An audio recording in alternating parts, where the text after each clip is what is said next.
자, 화요일에 명인들의 복귀 출발해 보도록 하겠습니다. 반갑습니다. 김근우입니다. 자, 좀 오랜만에 뵙는 것 같죠? 특히나 지난주에 또 휴장이었었기 때문에 제가 화요일마다 여러분들을 찾아뵙는데 연휴가 좀 많았습니다. 그리고 쉬는 날이 좀 많았던 6월 초였고 사실 5월에도 좀 그랬었죠. 근데 오늘부터 그리고 이번 주부터 해서 이제 본격적으로 휴장이 많이 없고 본격적인 시장이 시작되는 만큼 좀 집중을 해서 가야 되는 시즌이 도래되지 않았나라는 생각도 좀 듭니다. 자, 그러면 오늘도 오늘 명인들의 복귀도 조금 개편이 돼서 오늘장 복귀에 대한 내용도 좀 드리고 또 내일장에는 뭐가 더 중요한지 이런 측면들 최대한 쉽고 빠르게 이야기를 좀 드려보도록 하겠습니다. 자, 우선은 오늘장 어떻게 끝났는지 한번 살펴볼 건데요. 실제로 우리 증시가 전체 레벨로 봐서는 참 많이 올라왔습니다. 지수 레벨로 보더라도 코스피 기준 2870이 유지가 되고 있고요. 자, 그리고 오늘도 양시장이 상승을 지속하고 있습니다. 여기서 이제 중요한 거는 뭐냐면 오늘 같은 경우는 조금 특이해요. 기존과 좀 차이가 있죠. 예를 들어서 상승 종목수, 하락 종목수를 좀 비교해 본다라면은 상승 종목수가 약 1200개 정도가 되고 하락 종목수가 1300개 레벨로 하락 종목수가 좀 더 많다라는 겁니다. 자, 그럼 이게 뭐가 특이하냐? 기존과는 좀 달라요. 기존에는 전체적인 밸런스 잡혀서 상승 종목수가 많은 상태로 쭉쭉쭉 상승 기조가 유지가 됐다라면 오늘자 같은 경우는 실제로 하락 종목수가 더 많은데도 불구하고 시장은 상승해줬다. 다른 말로 하면 고시총주들은 상승 레벨을 좀 유지해줬고 지금까지 따라갔던 종목들 같은 경우는 특히나 후발주들은 조정폭이 발생한 하루다라고도 요약을 할 수가 있겠습니다. 자, 그 중에 더 중요한 거는 사실 이따가 ADR 지표로도 설명드리겠지만 업종 쏠림이 슬슬 발생하고 있어요. 과거랑 좀 다르죠. 이전값, 어제 장세를 기준으로 좀 보게 된다라면은 어떻게 갔었냐면 A라는 섹터가 있습니다. B 있고 C가 있어요. 이게 섹터에 대한 구분이라고 보면 A가 이렇게 쫙 올라갑니다.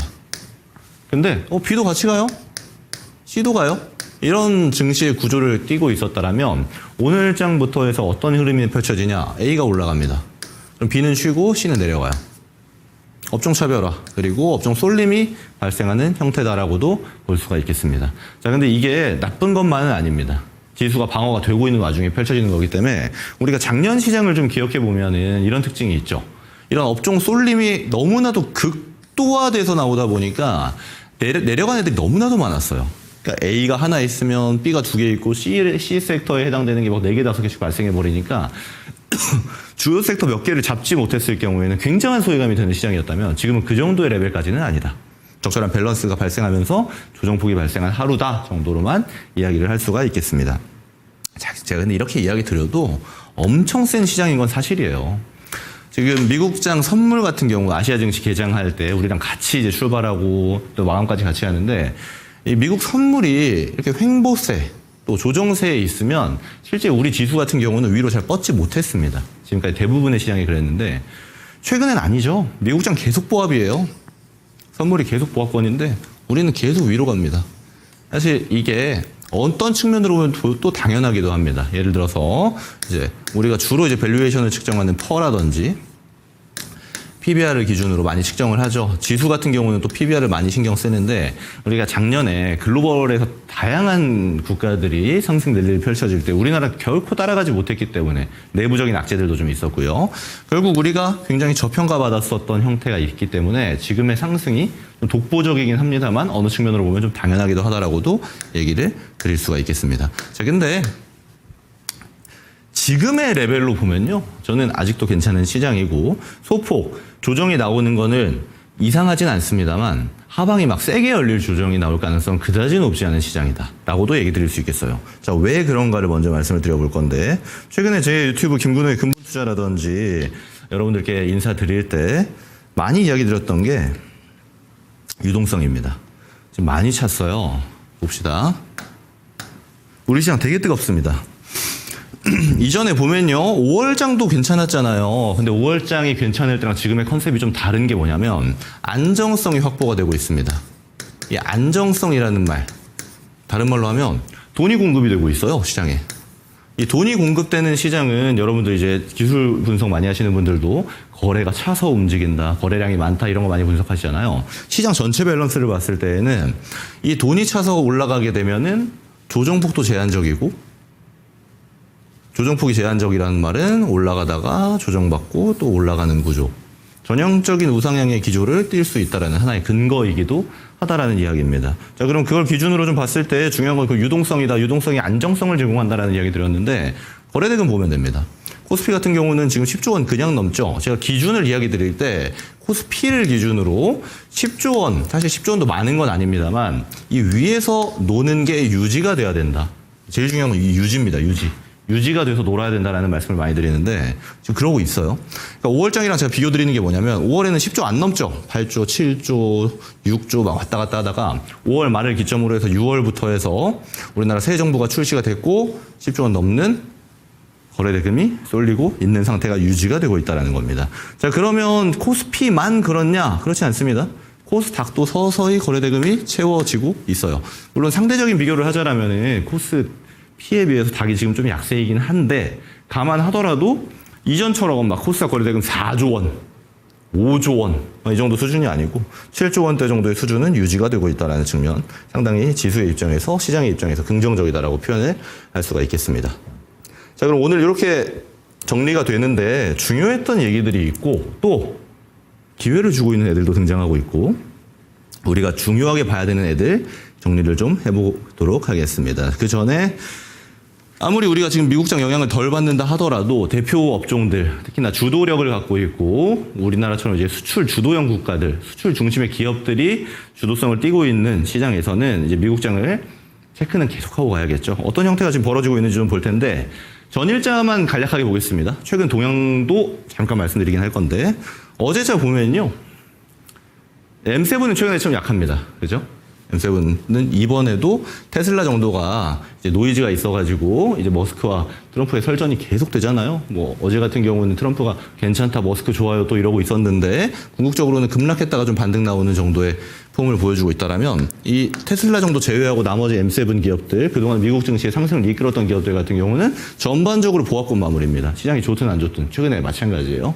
근데 여러분 아시겠지만 제가 이 자리에서도 여러 번 얘기 드렸는데 이 M7 기업들이 강세로 가는 구간에서는 실제로 당연한 거기도 한데 유동성이 제한되어져 있다 보니까 이제 중소형 종목들 같은 경우는 조정을 받거나 그러니까 눕거나 또 하락을 하거나 하는 형태를 많이 보여줬었습니다. 근데 M7이 쉬어가는 구조에서 옆으로 쉬거나 하락을 하는 구조에서는 반대로 이 중소형 주들이 좀 상승을 해줬던 이력들이 있거든요. 근데 이런 것들이 우리 증시에 그럼 어떤 영향을 미치는가를 보게 되면 실제로 우리는 여기 있는 중소형 주들이랑 같이 움직이는 형태를 되게 또렷하게 보여줬었습니다. 그럼 다른 말로 하게 되면 지금 M7 쉬고 있잖아요. 이 구간이 우리한테는 이점인 거지 결코 부정적으로 작용되지는 않는다 정도로 얘기를 드릴 수 있고요. 그리고 어제 있었던 노이즈 때문에 반도체가 좀 좋았습니다. 그동안 반도체가 좀 쉬었었는데 반도체가 전반적으로 좋은 모습을 보여주고 있다는 거. 그리고 최근 2주를 놓고 평가를 하게 되면은 2주 동안의 미국장에서의 수급은 꾸준하게 유입되어 있는 건 바이오 헬스케어밖에 없습니다. 물론 어제는 좀 갈리긴 했어요. 보합권 마무리가 됐는데 최근 2주 타겟으로 하면은 바이오 기업들이 많이 저가 매수세에 힘입어서 움직이고 있다는 거. 그리고 이 바이오 기업들이 미국장에서 움직이면 보통 한 1, 2주 정도의 시간차를 두고 우리나라의 바이오 기업들이 같이 움직였던 형태들이 많기 때문에 실제로 벌어지고 있죠. 오늘도 보면은 어제도 보면은 조용조용 뭐 조선방산급은 아닙니다만 꾸준히 올라가고 있는 바이오 종목들 눈여겨보실 수가 있겠습니다. 이 정도 특징을 짚을 수가 있는데 그 노이즈도 설명드리기 전에 일단 그러면 미국장이 지금 어떤 정도의 플로우를 가지고 있는가 보려면 매크로 좀 봐야겠죠. 지난주 금요일날 고용보고서 있었습니다. 대단해요, 미국. 그렇죠. 실업률 이번에 사실 우려감이 좀 있었어요. 아무래도 관세 노이즈도 좀 있었고 또 대외적으로도 대내적으로도 미국 안에서도 또 긍정 의견과 부정 의견이 많이 갈리고 있는 형태였는데 일단 기본 틀을 말씀드리자라면은 지금 중요한 건 결국 이 금리 정책, 통화 정책이 어떤 방식으로 방향으로 잡을 것인가가 증시의 영향도가 제일 깊은데 그중에 중요한 건 물가 그리고 고용 데이터가 있겠죠. 이 두 개를 기준으로 연준이 평가를 하니까요. 자, 근데 이번에 나온 게 이제 고용입니다. 그래서 고용 보고서를 봤더니 아직도 너무 좋아요. 실업률이 지금 4.2%가 나오거든요. 이거는 글로벌에 미국밖에 없습니다. 거의 완전 고용 상태가 계속 유지가 되고 있고 실제로 시간당 임금 상승 같은 경우는 올라가고 있어요. 시장 예측치보다 더 좋습니다. 자, 그래서 다른 말로 하게 되면은 고용을 열고 봤더니 너무 좋은 거예요. 그러니까 미국장은 조금 두려워했었는데 이 두려움이 떨어지고 있다라고도 판단을 할 수가 있는 겁니다. 자, 그래서 이걸 토대로 최근에 10년물 같은 경우는 관세 노이즈가 발생되고 나서 좀 튀었던 형태가 있죠. 근데 안정화 국면으로 들어서고 있습니다. 4.4레벨 유지가 되고 있어요. 그래서 채권 시장 안정화와 동시에 우리 시장도 같이 안정화가 이루어지고 있는 것도 특징이기도 합니다. 자, 근데 그래서 그럼 금리 어떻게 될 건데 이게 중요하잖아요. 실제로 제가 이 금리는 항상 말씀드리지만 이거 맞추려고 하면 안 됩니다. 어차피 못 맞춰요. 우리 피터 린치도 그런 이야기 하죠. 금리는 연준 의장도 모른다. 마찬가지라고 봅니다. 그래서 어떻게 보셔야 되냐면 금리 스탠스를 보셔야 돼요. 시장이 지금 금리에 대해서 어떤 방식으로 평가를 하고 있는가. 그래서 오늘 자료 제가 가져온 겁니다.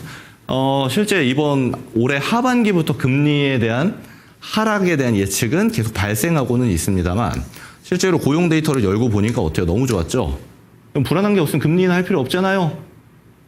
경기가 지금 너무 좋은데 굳이 금리 인하할 필요 없잖아요가 시장 스탠스에서 적용이 되고 있다는 겁니다. 그래서 이번 차시 6월, 7월 같은 경우는 금리 동결 가능성이 매우 높다라고 시장은 점치고 있다는 거. 그리고 이게 결코 우리한테 나쁜 입장만은 아닙니다. 금리 인하하면 무조건 좋고 금리 인상이 그러니까 금리가 유지되면 무조건 안 좋다 이런 방식으로 바라볼 게 아니고 그러면 금리 인하가 좀 늦어질 수도 있겠구나. 시장이 판단하기에는 충분히 우리가 튼튼하다라고 판단해도 되겠구나 정도가 지금 스탠스라고 보시면 되고 이렇게 구조가 가면은 사실 미국장이 막 급락 나올 만한 특별한 노이즈가 발생하는 거 아니면 별 상관이 없을 가능성이 높고 우리 시장도 마찬가지라고 판단할 수가 있는 겁니다. 자, 근데 여러분 제가 두 개라고 얘기 드렸죠. 금리에 대해서 결정을 할 수 있는 두 가지 요소. 첫 번째 고용이었다면 두 번째가 이제 물가입니다. 이번 주에 물가 데이터가 나올 거예요. 소비자 물가지수 그리고 트럼프 연설도 있죠. 여기는 아마 관세에 대한 내용이 포함될 것 같은데 이번 주 수요일입니다. 자, 그리고 목요일이면은 생산자 물가 PPI가 나올 거예요. 자, 물론 연준은 이제 PC를 가지고 평가를 합니다. 근데 이 PC 데이터의 베이스가 되는 게 이제 근원 물가 지수들이기 때문에 시장의 반응도가 어떻게 나오는지 정도는 좀 체크하는 게 좋을 것 같아요. 제가 지금 예측하기로는 특별한 문제가 발생할 것 같지는 않습니다. 자, 이 정도 볼 수 있겠고요. 그러면 여러 가지 지금 상황들을 봤을 때, 매크로도 봤을 때, 꽤나 안정적인 구조로 가고 있구나 알 수 있는 거고, 자, 그럼 여기서 힌트가 나갈 수 있는 거죠. 자, 안정적인 구조로 갈 수 있다는 거는, 말씀드렸던 것처럼, 조정폭이 소폭 나오더라도, 이때는 매수의 기회로 판단하실 수가 있는 거고, 그리고 나서 다시 한번 상승 기조로 갈 가능성이 매우 높다. 라고 판단할 수 있는 게 지금까지의 자료들만 토대로 보고도 이야기 드릴 수 있는 내용입니다. 자, 근데, 일단 우리가 단기적으로 좀 어제, 오늘까지 해서 신경 써야 될 건 있어요. 이제 중요 이슈들이 하나씩 나옵니다. 자, 어제 자료에서 미국이랑 중국의 이제 관세를 담당하는 고위급 인사들의 미팅이 있었죠. 그리고 실제로 뭐 바로 결과가 나오진 않았습니다. 오늘도 이제 우리 시간으로 6시부터니까 1시간 정도 후부터 2차 미팅이 진행이 될 텐데 이제 베센트 재무장관을 포함해서 상무장관도 있었고요. 중국도 관련 담당자들이 있었습니다. 여기서 이제 중요한 안건들이 나왔고, 실제로 8월이 되면은 미국이 중국에 대해서 유예했던 관세가 다시 적용돼야 된단 말이에요. 그래서 시간이 길지 않습니다. 그럼 어느 정도 양 국가가 지금 회복하려는, 이 관세에 대해서 회복하려는 스탠스를 보여주고 있는데, 그 중에 중요하게 여겨지는 것들이 있다라고 우리가 알 수 있는 거고, 어떤 거냐면, 첫 번째가 이제 히토류입니다. 자, 미국 입장에서는 지금 조금 억울해요. 자, 왜냐면 관세를 미국에서 시행을 했죠. 4월을 기점으로 해서. 근데 중국의 대응이 뭐였냐면 히토류에 대한 수출 규제였습니다. 근데 히토류는 여러분 잘 아시겠지만 방산이라든지 반도체라든지 미국의 주요 첨단 산업의 가장 중요한 재료가 돼요. 중국에 대한 의존도도 굉장히 높습니다. 근데 히토류를 수출 제한 조치를 했어요. 근데 미국이 왜 억울하냐? 당시에 관세 노이즈가 발생하니까 미국의 우방국으로 분류할 수 있었던 이제 동아시아의 우리나라 같은 대상이라든지 일본이라든지 또 유럽의 국가들도 중국에 대해서 반중국 스탠스를 그대로 펼쳤습니다만 중국은 이 히토류 수출 규제에 대해서 미국한테만 적용을 했어요. 물론 처음엔 다 적용을 했지만 바로 풀어줬습니다. 실제로 다른 나라들은 거래가 지금 되는 판국인데 미국만 안 풀어줬단 말이에요. 아시다시피 미국에는 첨단 산업들은 중국에 대한 히토류 의존도가 높기 때문에 바로 얘기 나오는 게 이겁니다. 야, 그래서 히토류 어떻게 할 건데? 히토류 우리 좀 풀어줄 거야? 기회 줄 거야? 이 얘기를 하는 거고, 반대로 이제 중국에서 이야기하는 거는 엔비디아를 비롯해서 너네 첨단 반도체라든지 첨단 산업들이 중국에 접근하지 못하게 하고 있는데 이걸 좀 풀어줘 얘기를 하고 있는 겁니다. 다만 이거 어떻게 끝날지는 지켜봐야 돼요. 이번에 바로 결과가 나오지 않을 겁니다. 근데 히토류에 대한 어느 정도 긍정 코멘트가 등장되고 있어요. 중국이 먼저 손을 뻗을 가능성이 상당히 높게 점쳐지고 있는데, 그렇게 될 경우는 지금 4월 5일자를 기준으로 해서 관세에 대한 노이즈, 제가 일본 펜타닐 관세라든지 상호 관세라든지 품목 관세에 대해서는 이 자리에서 다 이야기를 드렸잖아요. 얘네들이 하나씩 다 완화되는 기조로 결정이 날 가능성이 굉장히 높아집니다. 여러분 트럼프 1기를 경험해 보셨겠지만 이 스탠스만 아시면 돼요. 왜냐하면 이 스탠스만 알아야 되는 거는 결과가 바로 안 나올 거기 때문입니다. 이제 가끔 보면은 이거 그럼 협상을 하면 협상 테이블 앉았으니까 바로 결과가 나오나요로 가시는 분들도 있는데, 결과는 꽤 걸려요. 네, 최종 결과까지는 안 나올 거고 완화 스탠스로 갈 가능성이 굉장히 높아졌다라고 볼 수 있는 거고, 증시 입장에서는 긍정적인 형태다라고 이해를 할 수가 있겠습니다. 자, 그리고 지금까지 대부분 좋죠, 내용들이. 네, 그 정도 이해하고 넘어가면 될 것 같은데, 자, 다음은 이제 우리가 투자하는 종목에 대한 얘기를 좀 드려야 됩니다. 먼저 첫 번째, 지금 사실 우리 증시가, 제가 코스피를 좀 띄워놓고 이야기 드리면 좋을 것 같아요. 자, 봅시다. 자, 코스피를 놓고 이야기를 드릴 건데, 랠리가 엄청 많이 나오고 있죠. 그리고 굉장히 셉니다. 쭉쭉쭉쭉쭉쭉 4월 초에 관세 노이즈가 발생했고, 그때 조정 나온 다음부터 랠리가 나오는데, 실제로 이 6월 초부터는 여기서부터 여기까지 이제 랠리는 이제 글로벌이랑 똑같습니다. 글로벌도 같이 반등 나왔고 우리도 나왔어요.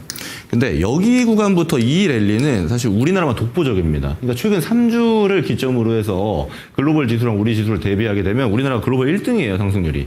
자, 이거는 사실 그럼 우리만 가지고 있는 호지가 있다라는 건데, 신정부죠. 새로운 정부에 대한 노이즈가 있었고, 새로운 정부가 시행하려는 정책들에 대한 수혜 가능성이 높은 업종들이 많이 올라갔습니다. 근데 수혜 가능성 높은 업종들이 시총이 굉장히 큰 애들이었어요. 대표적으로 금융주들, 지주사, 얘네 해당되는 게 뭐죠? 네, 저 PBR입니다. 저 PBR. 니네 가지고 있는 자산이 얼마인데 주가가 그거밖에 안 돼? 라고 얘기하는 애들이 대부분 올라갔단 말이에요. 그리고 이미 고시총이었는데 얘네들이 쏘고 쏘는 구조를 가져가니까 증시는 지수가 전반적으로 올라가는 구조가 나타나지게 된 게 최근 6월부터의 모멘텀이라고 볼 수가 있습니다. 자, 그러면 얘네들이 올라가는 구조의 논리를 보게 되면 왜 올라갔을까요? 자, 너무 싸다라는 건데, 이 저 PBR, 좋은 말 아닙니다.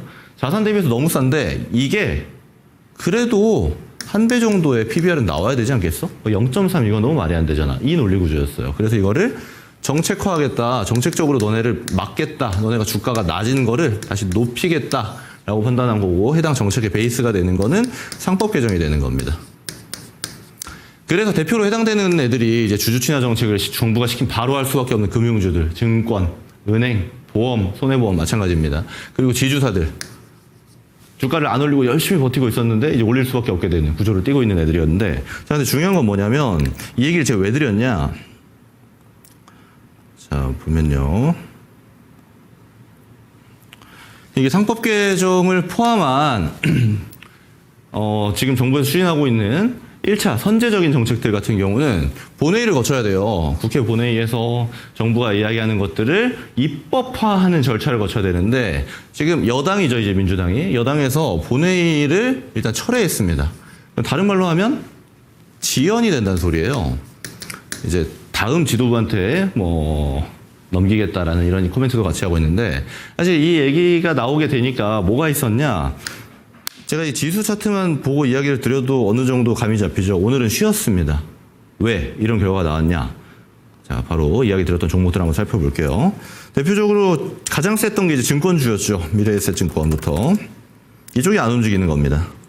키움증권, 삼성증권. 이런 종목들이 지금까지 랠리가 쭉쭉쭉 이어져 오다가 그러면 상법 개정이 좀 지연되는 거 아니야? 또 안 될 수도 있는 거 아니야? 하는 우려감과 함께 움직이지 않았어요. 오히려 조정받는 애들도 발생했죠. 자, 그렇다 보니까 쉬어가는 구조가 나온 건데, 자, 우선 제가 판단했을 때에는 다시 진행될 가능성이 굉장히 높습니다. 다른 말로 하면 이런 증권주들 같은 애들이 이제 좀 내려오잖아요. 가격 메리트 구간으로 들어오면 제가 오프닝 때부터 코멘트 드리는 게 뭐죠? 증시가 이렇게 올라가다가 쉬면은 매수 기회가 될 가능성이 매우 높다. 이게 다시 갈 가능성이 높아지는 겁니다. 여기 다 기회로 작용될 가능성이 굉장히 높아요. 제가 유사한 의견 드리는 게 이제 방산 같은 애들이었죠. 방산도 이제 어제 쉬고 오늘 다시 또 랠리가 나오는데 이런 구조 속에 있다라고 여러분들 판단하시는 게 좋습니다. 상승 랠리 속에 있다. 그러면 조정 나올 때 무섭지 않게 매수할 수 있겠죠. 물론 한 번에 많은 비중을 들어가게 되면 리스크가 좀 커지니까 분할로 비중만 조절하면은 좋은 기회가 될 가능성이 높고, 자, 그리고 논리가 조금 다르긴 한데 지주사 같은 경우는 제가 추천주로 드렸던 이제 SK 같은 경우도 굉장히 많이 올라갔어요. 여기도 똑같은 찬스 줄 겁니다. 근데 중요한 건 뭐냐면 여러분 지주사 투자할 때 지주사가 많죠. 특히나 우리나라 증시 지주사 굉장히 많은데 아무거나 사시는 건 별로 안 좋아요. 네, 지주사 뭘 확인하셔야 되냐면, 자, 주주 친화 정책에 대한 첫 번째는 이제 배당이죠. 배당을 많이 해라. 배당률이 높은 데가 더 많은 정책 수혜 가능성이 높고, 또 하나는 자, 배당 써드릴게요. 자, 두 번째는 자사주입니다. 자, 이 자사주가 그럼 무슨 말이냐? 이 자사주가 두 개로 나뉘어요. 자, 매입을 해야 되고, 자, 매입한 걸 가지고 소각을 해야 됩니다. 이를 토대로 주가 부양을 하는 거예요. 자, 그럼 우리가 많이 봐야 되는 건 뭐냐면, 제가 왜 SK를 들었냐면 자사주를 많이 가지고 있어요. 이거 매입할 필요 있어요, 없어요? 매입할 필요도 없고, 가지고 있는 게 지금 24% 정도 되는데 대주주 가지고 있는 것보다 더 많이 가지고 있습니다.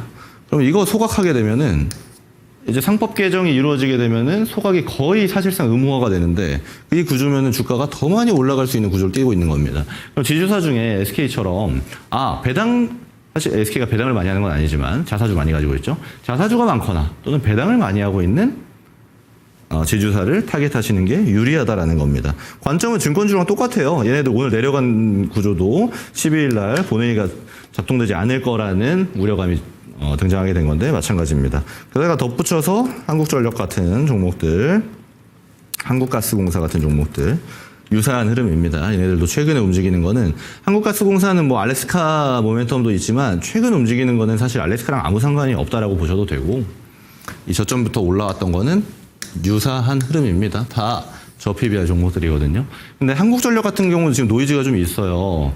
그래서 제가 대표적으로 봐줘야 되는데, 왜 공기업들이 저평가 기업들이 많잖아요. 근데 한국전력은 이제 지금 이제 출발하는 현 정부에서 내걸었던 원래 이야기들 중에 하나는 이제 전력 비용에 대해서 올리겠다. 그러니까 한국전력이 가질 리스크를 좀 최소화하겠다라는 거였는데, 지금 전기료 동결 얘기가 나오고 있죠. 자, 만약 그 구조로 가면은 한국전력은 안 보시는 게 좋습니다. 들고 가시는 분들은 좀 챙겨 두시는 것도 좋고요. 이 정도로 참고하시면 될 것 같습니다. 좀 내용이 많은데 빨리빨리 하겠네요. 자, 그리고 오늘 또 있었던 게 이제 이재명 대통령과 시진핑 주석 간의 통화가 있었죠. 그리고 여기서 나왔던 거는 에이펙에 이제 우리나라에서 에이펙이 진행되다 보니까 시진핑 주석을 초대를 했습니다. 이거 다른 말로 하게 되면은 에이펙은 아시아 태평양 경제 협의회입니다. 그러니까 중국향 종목들 같은 경우는 계속 관심 있게 보셔야 돼요.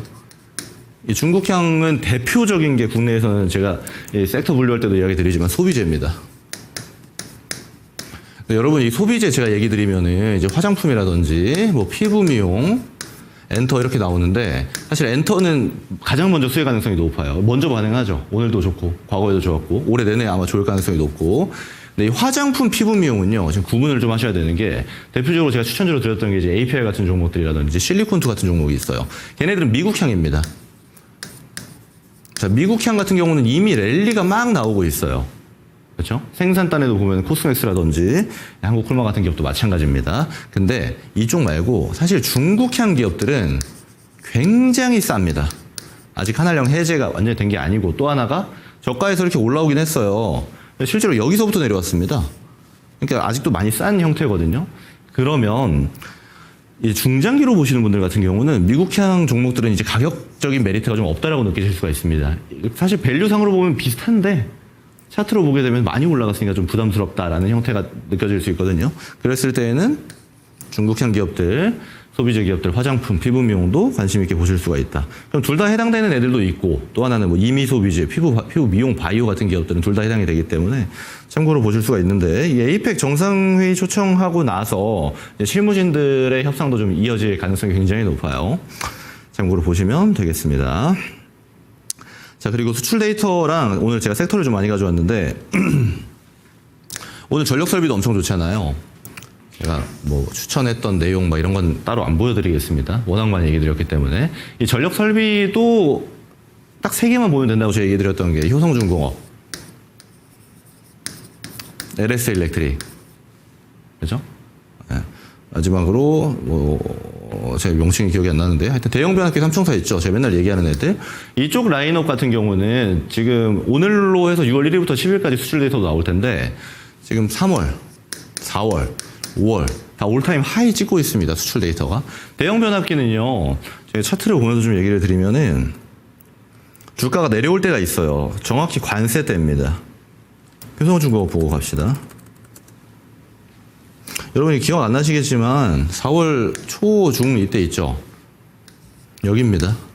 이때 제가 이거 내려가면 안 된다라고 얘기 드렸던 근거가 뭐였냐면 제가 제 유튜브에서 수출 데이터를 가지고 여러 차례 뭐 이야기도 하잖아요. 근본투자 채널을 통해서 이제 수출 데이터가 올타임 하이 찍히고 있는데 주가가 내려가요. 왜? 관세 노이즈로 인해서. 그럴 때 이런 애들은 공짜입니다. 너무 쉬운 수익이에요 라고 말씀드렸잖아요. 다시 신고가 랠리 펼쳐지고 있습니다. 이거 여러분들 잘 인지하셔야 돼요. 왜냐하면 어차피 지금 제가 전체적인 섹터를 이렇게 이야기 드려도 보면요. 거의 정해져 있어요. 움직이는 애들이. 자, 산업재, 소비재. 이쪽이 양축으로 해서 실적 좋고 수출 좋고 한 애들이잖아요. 얘가 갔다가 정해져 있습니다. 자, 그 다음에 정책수혜, 저 PBR. 그죠? 자, 그리고 마지막으로 반도체 바이오. 이 본주를 벗어날 필요가 거의 없습니다. 자, 그러니까 이 안에서 순환매만 타겟해도 별 상관이 없다라고 보셔야 돼요. 지금은 거의 정해져 있습니다. 네, 지금 빨리 끝내야 될 것 같아요. 시간이 다 돼가지고. 제가 내용이 좀 많긴 한데 오늘 못한 내용들은 제가 내일자도 제 유튜브 김근우의 근본투자 통해서 공개방송 드리고 있으니까요. 내일 오후 4시에 못다한 내용은 이야기 드리도록 하겠습니다. 자, 그래서 지금은 정해진 시장만 보면 되는 거고 그 안에서만 잘 놀면은 큰 문제 없이 수익이 꾸준히 찍혀야 되는 때이기 때문에 혹시나 내 포트가 지금 시장 올라오는 것만큼 왜 안 올라가지라고 느끼시는 분들은 포트 점검을 한번 꼭 해야 되는 시기로 판단해 주시면 되겠습니다. 오늘 여기까지 하겠습니다. 다음 주에 뵙겠습니다. 김근우였습니다. 고맙습니다.